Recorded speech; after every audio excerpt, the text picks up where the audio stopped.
Se acercan las vacaciones, las mías al menos, y no quería cerrar esta etapa sin añadir un episodio más a la serie de World Building paso a paso, que ya llevamos con este 6. Y agarraos muy fuerte porque viene un punto fundamental, la historia.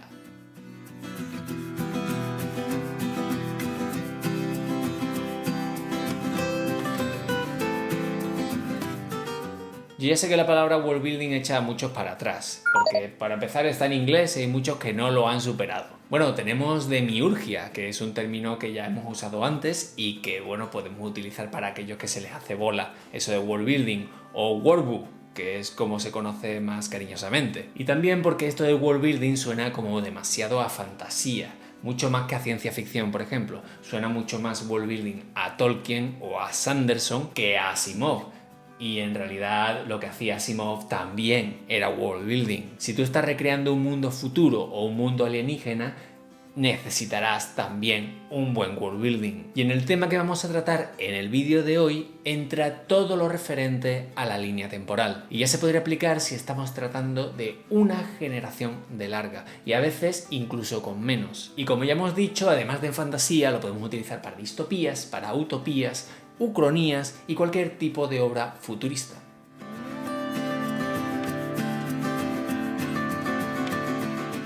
Bueno, pues una vez hechas las presentaciones vamos con los consejos en sí. Cualquier aficionado a la historia o que, como yo, la haya estudiado en la universidad, sabrá una incómoda verdad. Lo que te enseñan de historia en el cole y el instituto es mentira.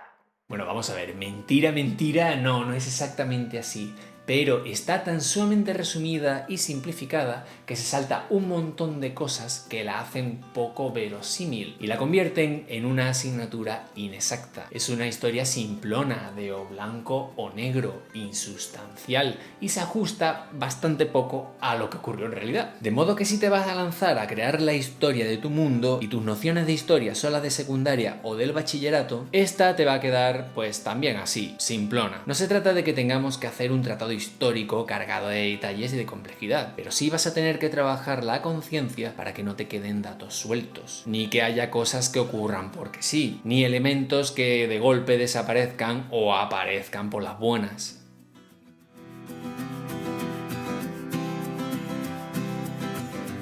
La simplificación, como ya vimos antes, da lugar a una comprensión errónea de la historia. Para mucha gente la historia es una sucesión de gobernantes, de batallas y de fechas, seguida de otra sucesión de gobernantes, de batallas y de fechas, y es una cosa totalmente insoportable, cuando en realidad la historia es cualquier cosa menos eso. Sí, efectivamente, las fechas, las batallas y los gobernantes quedan muy vistosos a la hora de realizar una cronología, pero todos estos hechos son consecuencia de otros hechos en principio menores. Y cuando digo menores no me refiero a que no tengan importancia de por sí, sino a que son demasiados y se tiende a dejarlos fuera porque es que no se cabe, es que no hay espacio para tanto. Por ejemplo, las causas para una batalla o una guerra son de todo tipo: demográficas, ideológicas, de religión, de conflicto de intereses y sobre todo económicas. De hecho, es muy difícil encontrar una guerra a lo largo de la historia cuyo principal motor no sea el factor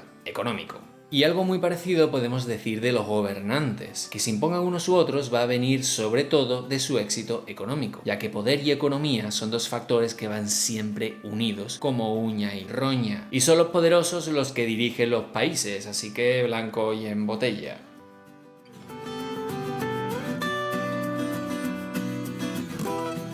Este punto es en realidad una explicación del anterior, y es que detrás de todos los grandes hechos hay siempre una suma de factores que van sumando y poco a poco consiguen llegar a hacer un cambio, a marcar una diferencia. Todos esos hechos están interconectados entre sí, tanto espacial como temporalmente, de manera que todo lo que ocurra en la región vecina a la tuya va a terminar afectándote de alguna manera. De igual forma que lo que está ocurriendo a lo largo del tiempo en un país va a terminar derivando en algo. Y ese algo, de nuevo, pueden ser guerras, invasiones, migraciones, industrialización, revoluciones, descubrimientos, hundimientos, el Festival de Eurovisión o lo que es lo mismo.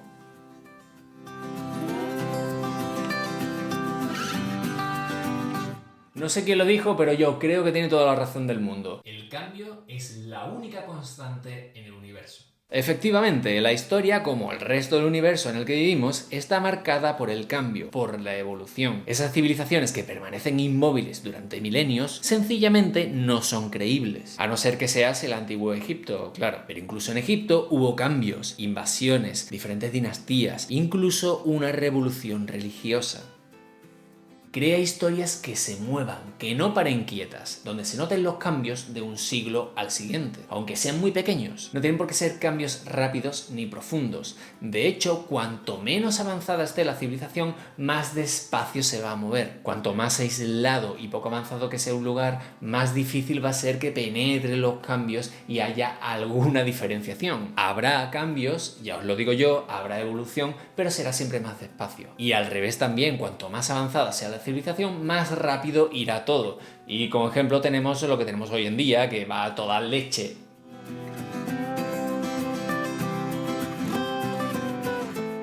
A la suma de todos los cambios sufridos por una civilización lo llamamos evolución. Suele referirse al avance de ese lugar, pero ojo, también puede referirse a su retroceso. No todas las civilizaciones tienen que ir necesariamente a mejor, pueden ir a peor, a mucho peor, de hecho. Pueden sufrir un retroceso progresivo, como le pasó a Roma, o pueden sufrir un cambio radical que los ponga directamente en el barro. Como por ejemplo en Canción de Hielo y Fuego, la Gran Valiria estaba en su momento cumbre cuando llegó un cataclismo que lo mandó todo a la mierda. Y pongo el ejemplo de la antigua Valiria para no recurrir a otro real que sí se ha dado y bueno, en fin, no quiero a nadie en el canal en los comentarios acusándome de cosas que no soy. Es que bueno, en fin, la historia ha sido así. Pero sí, ha habido cambios muy radicales a lo largo de la historia y han sido terribles.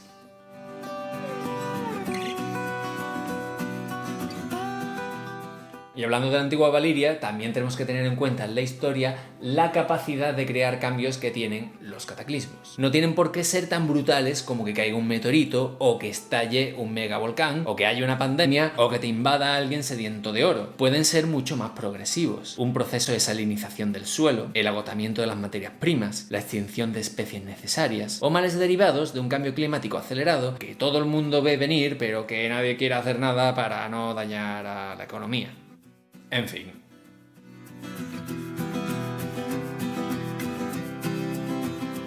Otro motor de cambio son las ideologías y las religiones. En el genial libro de Yuval Noah Harari, Sapiens, se coloca las ideologías al mismo nivel que las religiones, ya que, según este libro, unas y otras funcionan basándose en un mismo sistema de creencias, o muy parecido. A la hora de crear la historia de tu mundo, es vital que establezcas cuál es el sistema de creencias de la gente que lo habita, porque es así en qué se basa, de dónde ha salido, cuántos hay, cómo han evolucionado a lo largo del tiempo, cómo se relacionan esos sistemas de creencias de tu mundo entre sí. Y sobre todo, como ya hemos dicho y como estamos hablando de historia, cómo evoluciona todo esa mezcla. Las creencias tienen mucho que decir en la evolución de una sociedad, ya que de estas va a depender gran parte de las decisiones que se tomen durante ella. En el mismo libro, Sapiens, el autor suelta otra idea de estas que te revientan la cabeza. Dice que la evolución de las culturas viene de la continua lucha entre nuestras contradicciones, que la evolución ha sido fruto de las soluciones que se han dado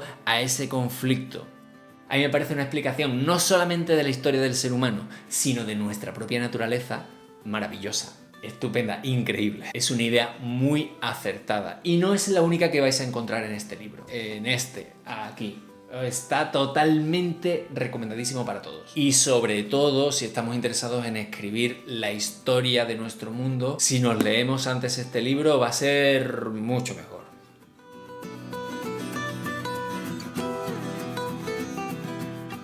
Ya hemos visto numerosas formas que puede tener un lugar o un mundo para cambiar. Sin embargo, no son las únicas. ¿Podría el mundo cambiar a raíz de la llegada de un iluminado que ve las cosas de una forma distinta? ¿Podría ser ese factor de cambio un descubrimiento, un nuevo continente, un artefacto mágico, un planeta habitable, una tecnología increíble, la cura para alguno de los males que azotan a la humanidad? Y si esos factores no nos parecen suficientes como para que cambien todo el curso de nuestra historia, al menos mira a ver cómo quedan después de que se hayan mezclado con lo que ya había anteriormente, porque eso dará lugar a otras cosas distintas, ya que los descubrimientos, por muy bestias que sean, los reyes por muy influyentes que sean, las guerras por muy decisivas que sean, muy pocas veces son capaces de establecer un cambio radical. Suponen más bien desviaciones de los hechos, las mismas cosas pero distintas.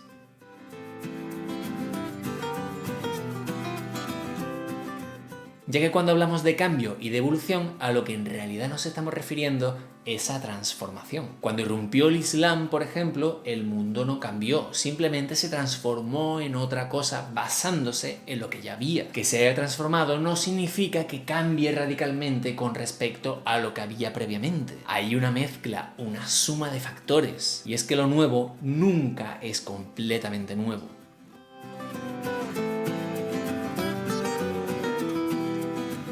Voy a dejar este consejo aquí, pero realmente es aplicable a cualquier cosa que creemos en nuestro world building. Y este consejo es que vamos a procurar por todos los medios huir de la idealización. No caigamos en la tentadora idea de presentar una época en la que el mundo es o será feliz, donde no hay ningún problema y la gente mala y fea ha desaparecido del todo. Y que casualmente coincide con tus ideales políticos y sociales. Oye, mira, qué casualidad. Yo no digo que no usemos nuestros escritos con fines políticos. A mí me parece una cosa normal y es incluso saludable. Pero pintar algo como extremadamente bueno, ideal o al revés, todo lo contrario, siempre va a sonar naif. Esa idealización siempre va a pecar de infantil, de simplona, de torpe. Mucho mejor sería pintar un momento ideal, de acuerdo, pero mostrar las dos caras de la moneda, porque siempre hay dos caras de la moneda. Y lo más importante, en esos mundos, sea como haya sido su historia, sean lo idealizados que sean, siempre van a existir personas maravillosas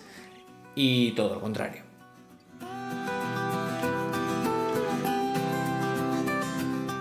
Ya ha salido mencionado antes, pero hay que repetirlo porque es vital. Y esto es: seguid siempre la pista de la economía. Porque eso es lo que mueve al mundo tal y como nosotros lo conocemos. ¿Quieres saltarte esta regla? De acuerdo, pero no te refieras a seres humanos. Puedes estar hablando de aliens o de humanos muy avanzados, mucho más de lo que estamos nosotros ahora. De acuerdo, pero si estás hablando de humanos tal y como los conocemos hasta la fecha, economía, dinero, pasta, guita, plata, manteca, jurdeles, lana, lucas, parné, candela, los cuartos, perras, billete, la morterá.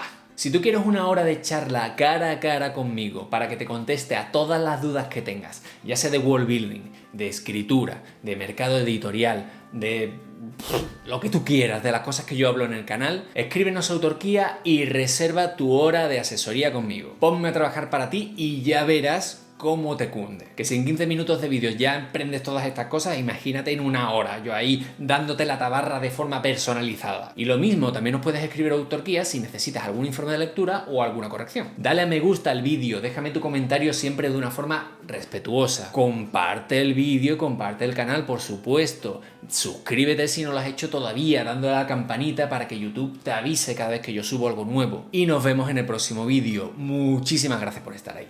¡Mua!